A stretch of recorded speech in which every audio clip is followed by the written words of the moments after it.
नमस्कार, news for nation देख रहे हैं आप। आपके साथ मैं हूं ऋचा शर्मा। इस बार बिहार में होने वाले विधानसभा चुनाव कई मायने में ऐतिहासिक होगा। पहली दफा होगा जब कोरोना संकट के बीच चुनाव संपन्न कराए जाएंगे। इसको लेकर एक तरफ जहां चुनाव आयोग के पास कठोर चुनौती है कि किस तरह से इस आपदा की घड़ी के बीच चुनाव को सफलतापूर्वक संपन्न कराया जाए, वहीं दूसरी तरफ इस खतरे से बचना भी बेहद जरूरी। ऐसे में चुनाव आयोग कई अपडेट्स भी दे रहा है। इसी बीच समीक्षा बैठकें भी की जा रही हैं और अब खबरें आ रही है कि इस बार जो विधानसभा चुनाव होने हैं वो 2 चरण में किया जाएगा, यानी कि 2 फेज में ही पूरे चुनाव को खत्म कर दिया जाएगा, क्योंकि कोरोना संकट है। ऐसे में खतरे के बीच चुनाव कराना है। और इसके साथ एक और भी खबर सामने आ रही है कि इस बार जो नोटिफिकेशन आने वाला है वो अक्टूबर महीने के अंत तक आ जाएगा और वही चुनाव नवंबर में करा दिए जाएंगे। एक दशक में बंगाल जैसे राज्यों को छोड़ दिया जाए तो चुनाव में हिंसा की घटनाएं नगण्य हो गई। बिहार में नक्सलवाद प्रभावित क्षेत्र तो है ही, लेकिन वहां भी हिंसा नहीं। ऐसे में संभव है कि सामान्यतः 4-5 चरणों में चुनाव झेलते रहे बिहार में भी कई दूसरे राज्यों की तरह ही 1 या फिर अधिकतम 2 चरणों में मतदान होंगे।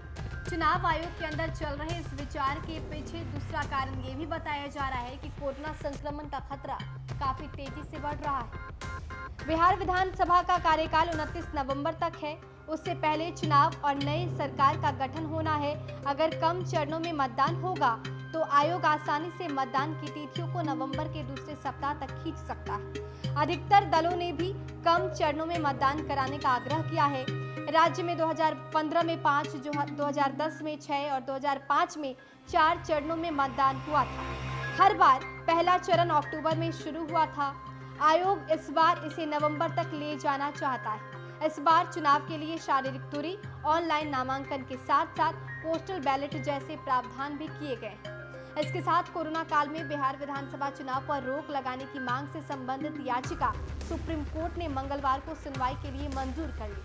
28 अगस्त को न्यायाधीश अशोक भूषण, आर सुभाष रेड्डी और M.R. शाह की खंडपीठ में मामले की सुनवाई होगी। याचिका में अभी तक निर्वाचन आयोग की टीम के बिहार का दौरा नहीं करने को आधार बनाया गया है। गौरतलब है कि पटना हाईकोर्ट में भी अभी 3 याचिकाओं पर सुनवाई लंबित है। तीनों याचिकाएं कोरोना के संक्रमण और बाढ़ की विभीषिका के मद्देनजर चुनाव को फिलहाल स्थगित करने की मांग से संबंधित है। तो बिहार में अब तक होते आ रहे विधानसभा चुनाव पर गौर किया जाए तो 4 या 5 चरणों में ये चुनाव हमेशा से संपन्न कराते आ रहे हैं, लेकिन इस बार क्योंकि कोरोना का संक्रमण है, ऐसे में कम समय में ही चुनाव को खत्म कराने की बातें भी हो रही है और इसको लेकर विचार भी किया जा रहा है। ऐसी खबरें भी हैं कि 2 चरण में ही चुनाव इस बार संपन्न करा दिए जाएंगे, ताकि जल्द से जल्द नई सरकार का गठन किया जाए, क्योंकि अगर ये काम जल्द नहीं किया गया तो बिहार में जो सरकार का कार्यकाल है वो खत्म हो जाएगा और उसके बाद राष्ट्रपति शासन भी लागू हो सकता है। ऐसे में चुनाव को जल्द से जल्द संपन्न कराने के लिए चुनाव आयोग ने भी सख्ती बढ़ा दी है। देश और दुनिया के तमाम अपडेट्स के लिए हमारे साथ बने रहिए और देखते रहिए न्यूज फॉर नेशन। नमस्कार।